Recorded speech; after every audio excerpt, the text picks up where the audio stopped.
Hi everyone, कैसे हो आप सब। इस नई वीडियो में आपका स्वागत है। राइट, तो ये हमारी क्विज नंबर 10 है। आई होप आपने जो पुराने सेशंस है, ओल्ड सेशंस है, 1 से लेकर 9 तक वो देख लिए होंगे। और इस सीरीज़ को हमने स्टार्ट किया था 1 से, और देखो आज भी एक ही है। अब इस ज़ीरो की वैल्यू बहुत ज़्यादा होती है। तो आप सब मुझे बताओ, ये ज़ीरो जो है, इसका जो आविष्कार है, इसकी क्या कहानी है, अगर आपको पता है इसके बारे में कि भाई ये ज़ीरो जो है वो किससे रिलेट करता है, आप जो कमेंट सेक्शन में बताओगे। राइट, धीरे धीरे करके हम क्विज नंबर 80 तक भी पहुंच जाएंगे, और 80 से ज़्यादा क्विजेज जो है वर्ड पावर मेड इजी, ये वाली जो किताब आप देख रहे हो अभी पीछे, राइट, इस बुक की समरी में कवर करा रहा हूँ। राइट, कि इस बुक में जितने भी जो इम्पोर्टेंट वर्ड्स हैं, और इस बुक को सब लोग बताते हैं कि इस किताब को पढ़ना चाहिए। ठीक है, क्यों पढ़ना चाहिए? क्योंकि इस किताब को इस तरह से डिज़ाइन किया गया है कि अगर आप इसको ग्रेजुअली धीरे धीरे करके इसको आप फॉलो करोगे तो आपकी वोकेबलरी धीरे धीरे बिल्ड हो जाएगी। राइट, तो हम इसमें जो भी ज़रूरी वर्ड्स हैं, आप देखो जो बच्चे एग्जाम की तैयारी कर रहे हैं उनको इस किताब को पढ़ने का पूरा समय नहीं है, लेकिन वो चाहते हैं कि हमें वो वर्ड्स मिले कि बस हम डेली बेसिस पर कर लें। तो आप इसको अगर डेली बेसिस पर इसको इस सीरीज़ को फॉलो करते हो तो आपकी वोकेबलरी धीरे धीरे करके इंप्रूव हो जाएगी। चलो, तो इस सेशन को शुरू करते हैं। इस सेशन को शुरू करने से पहले हम इस कोट से शुरू करेंगे कि success is the sum of small efforts. तो आप इस वीडियो को स्मॉल एफर्ट्स बोल सकते हो आपका। आप इन डेली वीडियोस को सुन रहे हो, छोटी छोटी वीडियोस है, लगभग मैं कोशिश करता हूँ कि 20 मिनट के अंदर इस पूरी क्लास को पूरा पढ़ा दूँ आपको मैं। तो स्मॉल एफर्ट्स क्या है? जो ये जो अब स्मॉल एफर्ट्स आप धीरे धीरे करके देख रहे हो, तो उनका जो जोड़ होगा, उनका जो सम होगा, वही आपके लिए सक्सेस होगा। अब सक्सेस को आप कैसे देख रहे हो यहाँ पर कि वोकेबलरी आपने एम लिया कि वोकेबलरी मुझे अच्छी करनी है। अब जैसे कि 10 की, 20 की, 100 की, 500 की, 600, 1000, तो मतलब आप एक एम लो कि मुझे 200 300 वर्ड्स करने। जैसे कि दिए 10वीं सीरीज, हमारा 10वां पार्ट है, इसका मतलब हर में हमने 10 वर्ड करे, तो लगभग 100 वर्ड हमारे हो चुके हैं।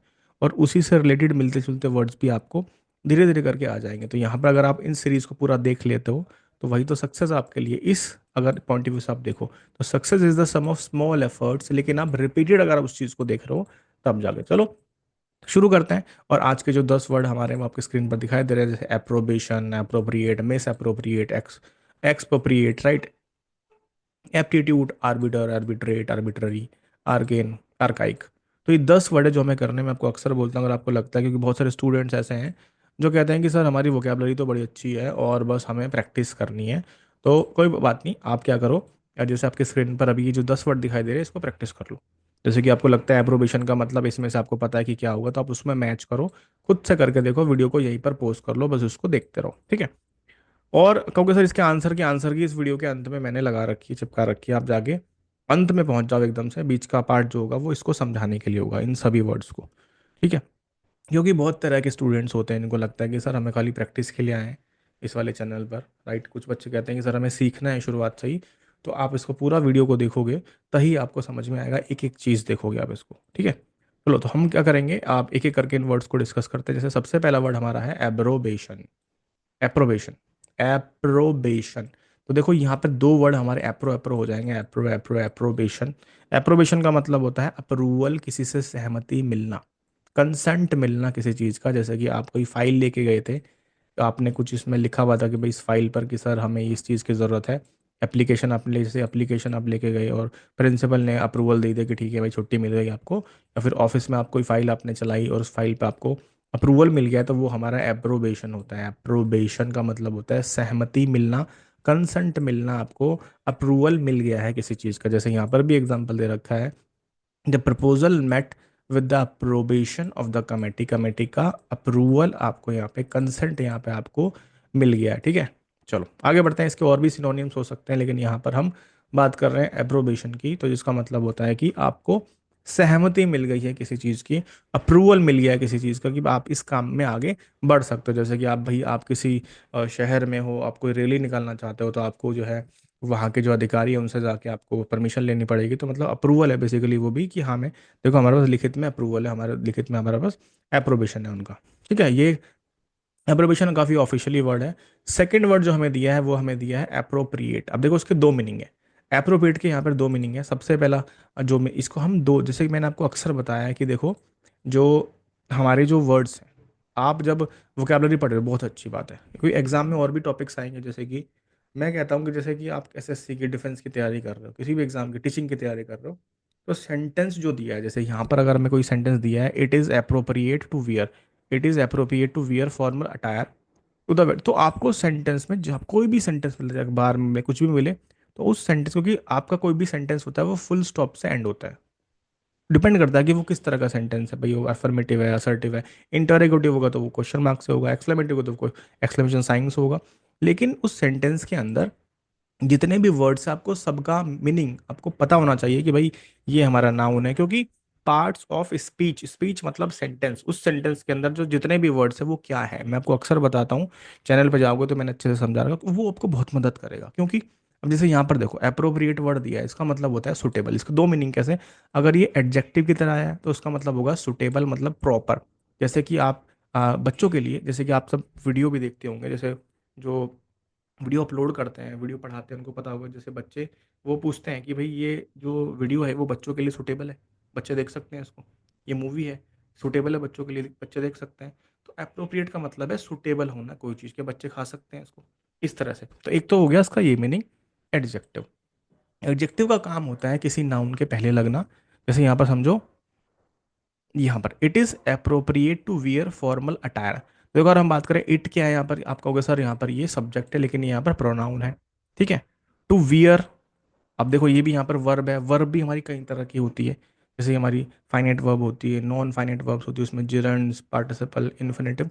ये इस क्लास में अभी नहीं पढ़ा रहा, मैं बता रहा हूँ कि ये चीज़ें भी आपको पता हो, क्योंकि एग्जाम में पूछ लेते हैं भाई जिरंड्स क्या होती है, इन्फिनेटिव्स क्या होती है, पार्टिसिपल क्या होता है हमारा, इस तरह से। जैसे अटायर दिया है, अटायर का मतलब होता है वस्त्र, मतलब कि जो पहनना है बेसिकली। अटायर आपका जैसे धोती कुर्ता पैंट शर्ट आपने, तो अटायर है वो बेसिकली वो यहाँ पर। लेकिन यहाँ पे पैटर्न जैसे इसमें पूछा है इट इज़ अप्रोप्रिएट, क्या ये सुटेबल है टू वेयर फॉर्मल अटायर, वो पूछ रहा है कि ये सुटेबल होगा फॉर्मल अटायर टू वेडिंग में, फॉर्मल अटायर पहनना। तो सुटेबल वो पूछ रहा है आपसे यहाँ पर। ठीक है। आगे, अब जैसे अभी ये समझते हैं यहाँ पे अगला। अगर ये वर्ब की तरह है, जैसे द गवर्नमेंट अप्रोप्रिएटेड, तो यहाँ पर जो ये अप्रोप्रिएटेड दिया है यहाँ पर, ये वर्ब है, क्रिया है। वर्ब की तरह आपको मेन वर्ब दिया है यहाँ पर कि गवर्नमेंट ने क्या किया, अप्रोप्रिएटेड। इसका मतलब है कि ले लेना। जैसे यहाँ पर इसका मतलब होता है कि बिना किसी परमिशन के किसी की जमीन या फिर कोई भी चीज़ ले, टेक समथिंग। यहाँ पे मीनिंग देखो, take something for one's own use, अपने इस्तेमाल के लिए। सरकार ने जैसे कि एक सड़क जा रही है और आपको बीच में आपकी ज़मीन आ गई, एक तो होता है कि भाई मुआवजा दे दिया, कंपनसेशन दे दिया और आपकी ज़मीन ले ली, एक तरीका वो है।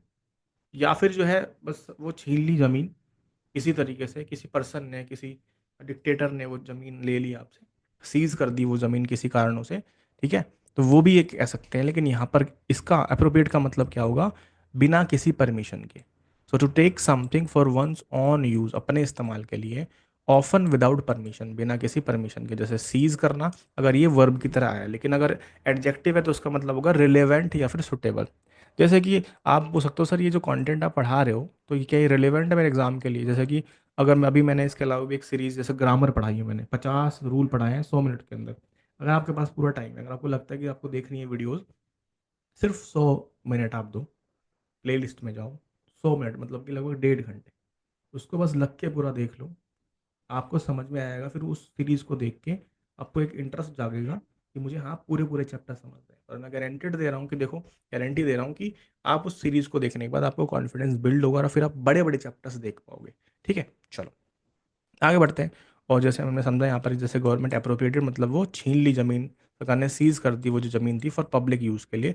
तब यहाँ पर अगर अप्रोप्रिएट दिया, इसका मतलब होता है कि भाई जमीन को ले लेना बिना परमिशन के। लेकिन इसका एक और वर्ड होता है, अगर यहाँ पे एक्स लग जाएगा एपी की जगह, तो अभी आगे मैं बताऊंगा उसके बारे में।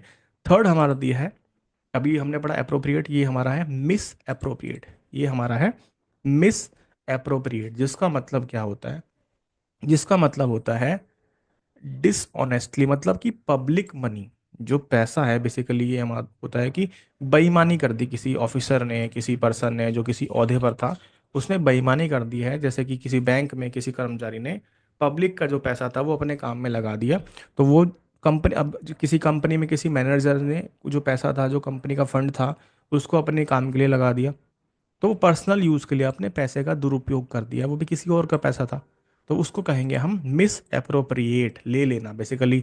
यहाँ पर तो हम अप्रोप्रिएट कह रहे थे कि ज़मीन कोई चीज़ ले लेना बिना किसी परमिशन के, लेकिन यहाँ पर क्या है, वो बेईमानी तो कहलाएगी ना, कि तू dishonestly take something, specially money, for personal use के लिए। ठीक है। स्टील चुरा लेना, मिस यूज़ करना। ठीक है। ये आगे बढ़ते हैं। इसे इसमें यूज़ क्या दिया है, द मैनेजर वाज, अब मैं फिर से बोल रहा हूँ भाई, सेंटेंस के अंदर छांटना शुरू करो। जैसे यहाँ पे आर्टिकल दे रखा है, हमें पता है जब आर्टिकल दे रखा है भी, आर्टिकल बेफजूल में उसका कोई काम होता है। आर्टिकल का मतलब होता है भाई वो नाउन के साथ चिपकेगा जाके। नाउन जो ए एन जो द हमारा होगा, जो आर्टिकल तीन ही होते हैं तो वो नाउन के साथ आएगा। इसका मतलब यहाँ पे समझो, जो मैनेजर है यहाँ पर ये नाउन है, सब्जेक्ट है यहाँ पर, नाउन है मैनेजर। ठीक है, ये आर्टिकल दे रखा है वो भी डेफिनेट आर्टिकल। फिर वाज हेल्पिंग वर्ब है, फिर फायर्ड उसको निकाल दिया। किसके लिए, for miss appropriating companies fund, मतलब उसने जो है दुरुपयोग कर दिया, उसमें बेईमानी कर दी, किसके साथ में, कंपनीज के पैसे के साथ में उसने इस्तेमाल, इसलिए उसको निकाल दिया, फायर कर दिया उसको। आगे दिया है miss appropriation of public money is a serious crime. अब देखो यहाँ पर दिया है मिस अप्रोप्रिएशन, यहाँ एक नाउन की तरह दे रखा आप ये यहाँ पर, ऑफ अ पब्लिक मनी, किस लिए वो सीरियस क्राइम है। अब ये देखो यहाँ पे आर्टिकल दे दिया, इसका मतलब नाउन जरूर मिलेगा। क्राइम यहाँ पे नाउन है और ये सीरियस बीच में दे दिया, यहाँ पे एडजेक्टिव है, ध्यान से समझना इसको। तीन पेयर में आए हैं, मतलब तीन शब्द दे रखे हैं, तो एक आर्टिकल है बीच में हमारा, एडजेक्टिव होगा। दो वर्ड दे रखे हैं फिर इसको अलग तरह से समझो, लेकिन आर्टिकल दिया इसका मतलब नाउन आपका छुपा हुआ है वहीं पर ही आसपास आपको मिलने वाला है। समझ में आया, मिस अप्रोप्रिएट पैसा जो है बेईमानी से ले लिया है, इस्तेमाल कर लिया अपने काम के लिए। अब देखो सेकंड वर्ड मैंने आपको बताया था अप्रोप्रिएट, जिसका मतलब था सुटेबल, या फिर उसका मतलब था कि आपने जो है बिना किसी की परमिशन के आपने, बिना उसकी परमिशन के आपने कोई चीज़ ले ली है, मतलब जमीन कह सकते हैं। यहाँ पर हम बात करें एक्सप्रोप्रिएट, इसका मतलब क्या है, इसका मतलब ये है कि इसमें भी मतलब वही है, लेकिन इसमें सरकार ने जमीन ले ली है, लेकिन इसने इस बार कंपनसेशन दिया है यहाँ पर उसको। लेकिन दोनों का मीनिंग सिनोनिम में आ सकता है, अप्रोप्रिएट का और एक्सप्रोप्रिएट का। इसका मतलब क्या है, to take property from its owner, कि भाई मालिक से आपने प्रॉपर्टी ले रही है पब्लिक यूज़ के लिए। जैसे मैंने बताया आपको भाई, सड़क जा रही है, अब एक जो है सड़क ऐसे जा रही है और यहाँ पर जो है किसी की ज़मीन है, तो सरकार ने प्रॉपर कागज बनाकर जो है उसको मुआवजा दे दिया है। और पब्लिक जो भाई जो सड़क है वो तो उस पर तो पब्लिक ही रन करेगी ना अपने व्हीकल्स को, तो उस तरह से समझो। तो वहां पर अगर वो, इससे कह सकते हैं कि वो आपने ऑफिशियली तरीके से किसी की जमीन ली है पब्लिक यूज के लिए, ऑफन बाय द गवर्नमेंट, सरकार ने ली है। ठीक है, तो यहाँ पर समझेंगे जैसे कि अब उसको भी यहाँ पर इस सिनोनिम्स में आपको मिलेगा, सीज करना और अप्रोप्रिएट भी मिलेगा आपको, लेकिन दोनों में समझो। ठीक है, दोनों का मतलब हो सकता है भाई कोई चीज़ ले लेना, लेकिन यहाँ इसका मतलब है कि आपने लीगल तरीके से लिए, लेकिन यहाँ पे यूज में उसने लिख दिया यहाँ पर एक्सप्रोप्रिएट प्राइवेट कंपनी, जैसे कि द डिक्टेटर, जो डिक्टेटर था उसने यहाँ पर एक वर्ब है, क्या किया, जमीन ले ली अपने प्राइवेट बिजनेस के लिए विदाउट कंपनसेशन, लेकिन देना था ना वहाँ पे देना था कंपनसेशन, लेकिन उसने नहीं दिया। ठीक है, गवर्नमेंट गवर्नमेंट जो था expropriated the land to build a highway, तो यहाँ पर आप समझोगे कि कंपनसेशन दिया है, जमीन ले ली है। ठीक है, चलो आगे बढ़ते हैं। ये दोनों आपस में सिनोनिम भी हो सकते हैं। एप्टीट्यूड का मतलब होता है कोई पर्सन जो है वो टैलेंटेड है। अब जैसे कि क्वांटिटी एप्टीट्यूड, आप अगर आप पढ़ रहे हैं, कंपटीशन पढ़ रहे हैं, तो आपको पता होगा उसके बारे में कि भाई जो हमारा जो एप्टीट्यूड होता है, जैसे अब यहाँ पर भी एक सेंटेंस दे रखा है, she has a great, she has a great, यहाँ पे देखोगे she has a great aptitude for mathematics. ये जो मैथमेटिक्स आपको दिखाई दे रहा है यहाँ पर, इसका मीनिंग क्या है कि she has a great aptitude for mathematics का, टैलेंटेड है भाई वो, अच्छा काम करता है। एप्टीट्यूड का मतलब क्या है, an natural ability to do something well, कि आपको पहले से ही जो है गणित आपकी बड़ी अच्छी है, सीखा तो है आपने, है प्रोफिशिएंसी है, आप उस चीज़ को करने में सक्षम हो, टैलेंटेड हो, स्किल। वैसे टैलेंट और स्किल में बड़ा फर्क होता है। टैलेंट जो होता है वो हमारा जन्म से होता है, स्किल जो होती है वो सीखी जाती है, तो बड़ा फर्क है अगर बहुत डीपली जाए।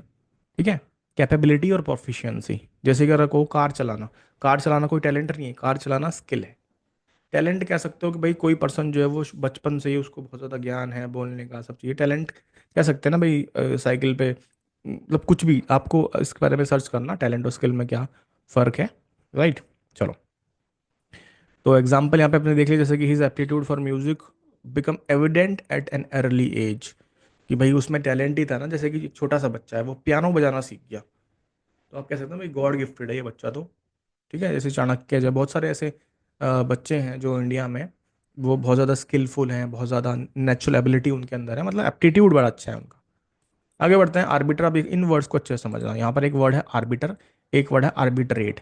आर्बिटर मतलब होता है भाई जज जो होता है, मतलब a person who settle dispute, अब जो डिस्प्यूट को सेटल करता है जो जज ही तो होता है, मीडिएटर होता है, एम्पायर होता है, रेफरी होता है। भाई गेम के अंदर रेफरी होगा, एम्पायर होगा, मीडिएटर, जैसे कि गाँव के अंदर भी होता है कि गाँव के अंदर सरपंच होते हैं, वो भी मीडिएटर होते हैं। उनका काम क्या होता है भाई, अगर गांव के अंदर कुछ भी डिस्प्यूट होता है तो उनको अच्छे से संभालना चीजों को।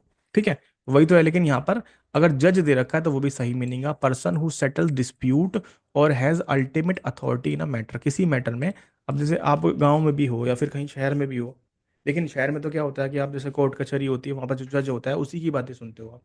लेकिन गांव में अलग होता है। ठीक है, कुछ कोर्ट कचहरी नहीं जाना है तो ठीक है, हम ही सुलझा लेते हैं किसी चीज़ को।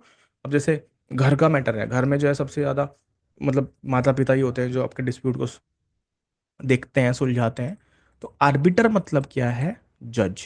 मीडिएटर, एम्पायर, रेफरी, ये सिनोनियम्स है इसके। आर्बिट्रेट क्या होता है, आर्बिट्रेट का मतलब होता है निर्णायक। नंबर 7 देखो, इसका मतलब है निर्णायक, जिसका मतलब क्या है कि जो सेटल करता है। जैसे मैंने बताया, ये सिनोनियम हो सकते हैं आपस में।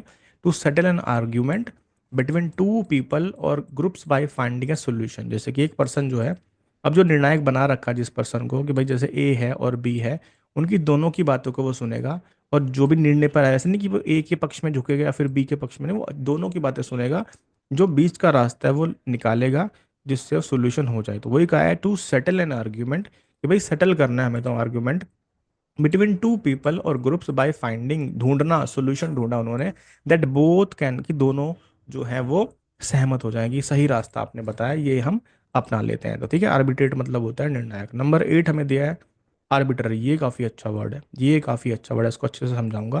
जैसे मैं कहूँ लैंग्वेज, कोई भी, जैसे हिंदी है, इंग्लिश है, तो जो जो हमारी जो लैंग्वेज है, जैसे कि जब इंग्लिश में ना बहुत सारे सब्जेक्ट्स होते हैं, टॉपिक्स होते हैं, जैसे कि इंग्लिश ग्रामर होता है, इंग्लिश पेडागोजी होता है, इंग्लिश लिटरेचर होता है। ठीक है, तो उसी तरह से इंग्लिश पेडागोजी होता है, हर सब्जेक्ट की पेडागोजी होती है। तो जो भाषा होती है वो पहली चीज़ तो आर्बिट्ररी होती है। कैसे, आपको सर कैसे? अब जैसे कार को कार बोलते हैं, आप कहोगे सर क्यों? अब बोलेंगे सर फ़ोन को फ़ोन बोलते हैं, एरोप्लेन को एरोप्लेन बोल रहे हैं। तो हम इसका नाम रखा गया तो कोई लॉजिकल सीक्वेंस नहीं होता है, रैंडम है ये। जो भाषा है वो रैंडम है, कि शुरुआत से जैसे चीज़ बताई गई कि ये इसका नाम ये रख दिया गया, तो वो रख दिया गया, वो रैंडम है, किसी ने रख दिया इसका नाम, तो रैंडम है, बेस्ड ऑन रैंडम चॉइस। जैसे भाषा की और भी बहुत सारी हम चीज़ें बता सकते हैं। जैसे जो भाषा होती है, जो लैंग्वेज होती है, वो एक तो मनचाही होती है, रैंडम होती है। दूसरा, जो भाषा होती है वो सिंबॉलिक होती है। कैसे? अगर आप किसी के बारे में, जैसे चूहे के बारे में, आप जो है रेड के बारे में सोच रहे हो, तो अब आपकी उसकी उसकी पिक्चर बन जाएगी। और भी बड़ी सारी, जब आप पेडागोजी पढ़ते हैं इसके बारे में समझाते हैं। लेकिन यहाँ पर समझो, आर्बिट्ररी का मतलब होता है मनचाहा, रैंडम। अब इसमें जरूरी नहीं कि भाषा के लिए, यहाँ पे जैसे जज जो है, पर्सन जो है, आर्बिटर जो है, पर्सन जो है, उसने डिसीजन ले लिया, लेकिन उसने क्या किया, आर्बिट्ररी और अनफेयर, उसने मन चाहा, अपने मन से ही उसने डिसीजन ले लिया किसी के पक्ष में। तो ऐसा चीज़ें चलती है ना, बायस्ड बहुत सारी चीज़ें होती हैं। मतलब अगर समाज में हम रहते हैं तो फेयर अनफेयर की चीज़ें आप देखते हो, लेकिन भाई जिसका जो काम है उसको वो करना चाहिए। ठीक है, आगे दिया हमें नंबर 9 आर्केन, और अगला हम वर्ड डिस्कस करेंगे आर्काइव। आर्काइव से रिलेटेड वर्ड होगा। आर्केन का मतलब होता है जो मिस्टीरियस है, अंडरस्टूड बाय फ्यू पीपल। जैसे यहाँ पर समझो आर्केन, एक मैं एग्जांपल समझाऊंगा। An ancient manuscript contain arcane, arcane symbols. अब जैसे इंडस वैली सिविलाइजेशन में कुछ ऐसे तमके मिले हैं, ऐसे मोहर मिली है, सील मिली है, जिस पर पिक्टोग्राफी मतलब सिंबल बने हैं, जैसे चिड़िया बनी हुई है, बिल्ली बनी हुई है। इस तरह से आप देखोगे तो आपको समझ में आ जाएगा, इंडस वाली सिविलाइजेशन में जो सील लगती थी, जो मोहर थी, उसके ऊपर चित्र बने हुए हैं। उनका मीनिंग अब तक भी हम डेसिफर नहीं कर पाए हैं कि भाई उसका मीनिंग क्या है। भाई जैसे हम ए कहते हैं, हमने इंग्लिश होगी, हिंदी होगी, संस्कृत होगी, उसको डेसिफर कर लिया कि भाई इसका मीनिंग ये होगा। इस ए का मतलब, जैसे मैं कहूँ भाई ये ए है, अब वहां पर क्या था कि वो जो उसने पक्षी बना दिया, अब उसका मीनिंग क्या देखें। तो वो क्या है कि मतलब आर्केन सिंबल है, कि वो अब तक हमें नहीं समझ में आया, मिस्टीरियस है कोई चीज़ जो है। जैसे जो एंशंट मैन्युस्क्रिप्ट का मतलब होता है जो हाथ से लिखे हुए मैन्युस्क्रिप्ट है, उस वो कंटेंट, उसके अंदर क्या क्या है, ऐसे सिंबल्स हैं जो अब तक हमने नहीं पता लगाए, जो मिस्ट्री है, हमारे लिए मिस्टीरियस है वो चीज़। जैसे कि किसी टीचर ने क्वांटम फिजिक्स पर ऐसा लेक्चर दे दिया, उसमें ऐसे ऐसे कॉन्सेप्ट है जो हमें समझ में नहीं आए, जो हमारे लिए क्या है, आर्कीन है, वो हमारे लिए समझ से बाहर है। ठीक है, चलो आगे बढ़ते हैं। अगला हमें 10वां लास्ट वर्ड हमारा दिया है आर्काइक। आर्काइक और आर्काइव, आर्काइव्स क्या होते हैं, मतलब कि ऐसे दस्तावेज जो हमने हमारे काम के अभी नहीं है, मतलब कि जब ज़रूरत पड़ेगी हम उसको ले लेंगे। तो आर्काइव का मतलब होता है कि वो दस्तावेज हमने रख दिए, आर्काइव कर दिए हैं उसको, जब ज़रूरत होगी तो ले लेंगे, मतलब जो अभी काम में नहीं है, बहुत पुराने हो गए हैं, very old and outdated, no अब यूज़ में नहीं है कोई चीज़ तो। लेकिन वो, जैसे कि हम देखते हैं अक्सर ऑनलाइन चीज़ें चल रही हैं, कि जैसे कि कोई किताब है, कुछ भी है, तो आप उसको ऑनलाइन, वो चीज़ अवेलेबल हो गई है, तो उसकी जो जो जो उसकी फिजिकल कॉपी है, वो उसको हमने आर्काइव में डाल दिया। जैसे कि सपोज करो, हिस्ट्री में बहुत सारे हमें आर्टिफैक्ट्स भी मिले हैं कि पहले के लोग कैसे रहते थे, उनका जो है एक घड़ा मिल गया है आपको, कोई पॉट मिल गया है, कोई कॉइन मिल गया है, तो उसको अब तो इस्तेमाल है ही नहीं उसका, तो हमने उसको आर्काइव कर दिया, या फिर उसको हमने किसी कलेक्शन में रख दिया है, जैसे कि म्यूजियम में हमने उसको रख दिया। टूल्स रख दिए हैं, जैसे बहुत सारे राजा हैं, महाराजा हैं, उनकी जो तलवारें हैं वो हमने, उनके जो पहनने के कपड़े हैं उनको हमने म्यूजियम में सजा दिया। वो मतलब आउटडेटेड हो चुके हैं, मतलब अब किसी काम के नहीं है, लेकिन म्यूजियम में आपको पता लगना चाहिए उनके बारे में, क्योंकि हमारे जो इंडिया के अंदर बहुत सारे ऐसे म्यूजियम्स हैं जो हमारी संस्कृति को, आर्ट को दर्शाते हैं, कल्चर को हमारे दर्शाते हैं। तो यहाँ पर क्या है, आर्काइक का मतलब क्या होता है कि जो चीज़ हम बहुत ज़्यादा पुरानी हो गई है, अब्सोल्यूट हो चुकी है, वो एंशंट हो चुकी है, आउटडेटेड, तो उसका मतलब ये है हमारा। तो the museum had a collection of, कि म्यूजियम के अंदर क्या है, उसके अंदर एक कलेक्शन ऑफ आर्काइक टूल्स, ऐसे टूल्स हैं जो अब काम में नहीं है, पुराने हो गए हैं ऐसे। लेकिन काम के क्या है, पता तो चलना चाहिए ना कि पहले के लोग जो है पत्थर किस तरह के इस्तेमाल करते थे, आग कैसे जलाते थे, क्या पहनते थे, किस तरह के बर्तन में खाना खाते थे, कौन कौन सी चीज़ें हैं, तो आप देखोगे म्यूजियम में जाकर, आप देखो तो म्यूजियम होता किस लिए, पुरानी चीज़ों को दिखाने के लिए। सम अब लॉज जो हैं, जो कानून हैं, कुछ जो पुराने हो गए, अब ऐसा हो रहा है, बहुत सारे पुराने कानूनों को नया इन्फोर्स किया जा रहा है, बनाया जा रहा है। ठीक है, चलो, बहुत ज़्यादा बातें हो गई। अब हम इन 10 वर्ड को डिस्कस करते हैं। तो देखो, सबसे पहला जो वर्ड हमारा दिया है वो है एब्रोबेशन। एब्रोबेशन का मतलब क्या है, आप देखो ध्यान से समझो। एब्रोबेशन का मतलब मैंने आपको बताया था, इसका मतलब है अप्रूवल लेना। तो एफ से रिलेट कर पाएगा यहाँ, आप देखोगे कि एप्रोबेशन का मतलब क्या है, अप्रूवल लेना, किसी से कंसेंट लेना, यहाँ पर कि भाई हमारे पास अप्रूवल है, हमारे पास सहमति है, कंसेंट है। ठीक है, यहाँ पर अगला हमें वर्ड दिया अप्रोप्रिएट, जिसके मैंने दो मीनिंग बताए थे आपको। जो पहले का मीनिंग था हमारा कि कोई चीज़ रिलेवेंट है, कोई चीज़ हमारा कि वो कंफर्टेबल है, कोई चीज़ अप्रोप्रिएट है, सुटेबल है कोई चीज़। लेकिन दूसरा, अगर इसको वर्ब की तरह देखेंगे, तो भाई आपने कोई ज़मीन है, कुछ चीज़ है, वो ले ली है आपने बिना किसी परमिशन के, तो यहाँ पर आप इससे रिलेट कर पाओगे। तो अब देखो, यहाँ ये बनेगा, ये सी से इसको कनेक्ट कर दोगे यहाँ पर। ओके, यहाँ पर तो आंसर हमें दिख रहे हैं, मैं यहाँ पर इसको ऐसे पीछे ले लेता हूँ, जस्ट वेट, यहाँ पर। ओके, तो एब्रोबेशन का मतलब क्या था, एब्रोबेशन का मतलब होता है हमारा राइट, अप्रूवल ले लेना। यहाँ पर इसको एफ से लेट कर दोगे। अप्रोप्रिएट का मतलब क्या है कि टेक विदाउट परमिशन, बिना किसी परमिशन के, बिना किसी की परमिशन के आपने वो चीज़ ले ली है। मिस एप्रोप्रिएट का मतलब क्या है हमारा, कि आपने कोई चीज़ जो है वो आपने बिना, मतलब कि आपने पब्लिक जो मनी है उसका मिसयूज़ किया है, उसका मिसयूज़ किया है, तो यहाँ पर ए से इसको रिलेट कर दोगे। उसके बाद एक्स प्रोप्रिएट, मैंने आपसे कहा था, ये जो सेकंड है और जो फोर्थ है वो एक जैसे हैं।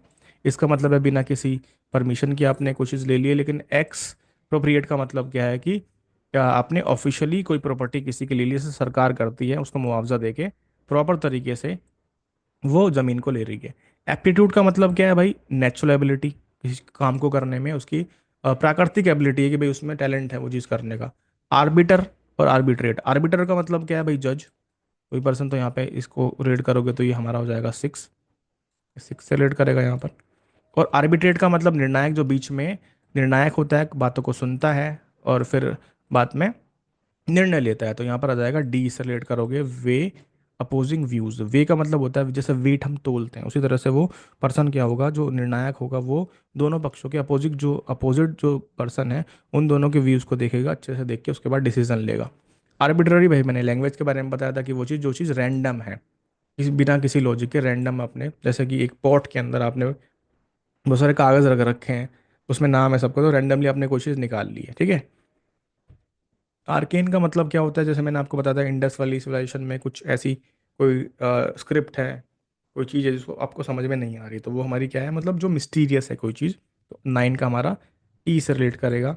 और अंतिम जो वर्ड हमारा है वो हमारा है आर्काइक, जिसका मतलब होता है कोई चीज़ अब नहीं यूज़ में है, तो उसको हमने क्या कर दिया है, पुरानी वो चीज़ है तो उसको आर्काइव में डाल दिया, तो हमारा बी इससे रिलेट करेगा। चलो, आई होप ये 10 वर्ड आपको समझ में आए होंगे, काफ़ी अच्छे वर्ड्स हैं। अब इसको प्रैक्टिस में भी लाओ, और राइट, ये यहाँ पर आंसर की है इसकी, तो आप देखोगे तो आपको समझ में आएगा। ठीक है, चलो, तो आज के लिए बस इतना ही, और आई होप आपको ये सेशन समझ में आ रहे हैं। और मैंने आपको अक्सर बोला है कि भाई इनको अच्छे से देख लो। और ओके, इस सीरीज़ में अब इसमें ना एक ना प्लेलिस्ट में जाओगे तो वहाँ पर ना इसको एक सेव करने का ऑप्शन आता है शायद नीचे, जिससे आपको जो भी मैं इसमें वीडियो डालूँ आपको ये तुरंत नोटिफिकेशन मिल जाए। अगर आप चैनल में नए हो तो हमारे साथ जुड़ सकते हो। अगर आपको अच्छा लग रहा है कि हाँ आपको आपका जो टाइम है वो अच्छी जगह लग रहा है तो आप हमारे साथ जुड़ सकते हैं। मिलते हैं अगले सेशन में, धीरे धीरे करके 10 11 12 80 तक पहुंच जाएंगे, पता भी नहीं चलेगा, लेकिन डेली बेसिस पर इनको फॉलो करोगे तो आपको समझ में आएगा। चलो मिलते हैं आपसे लेसन नंबर 11 में। Thank you for watching this. जय हिंद, गुड बाय।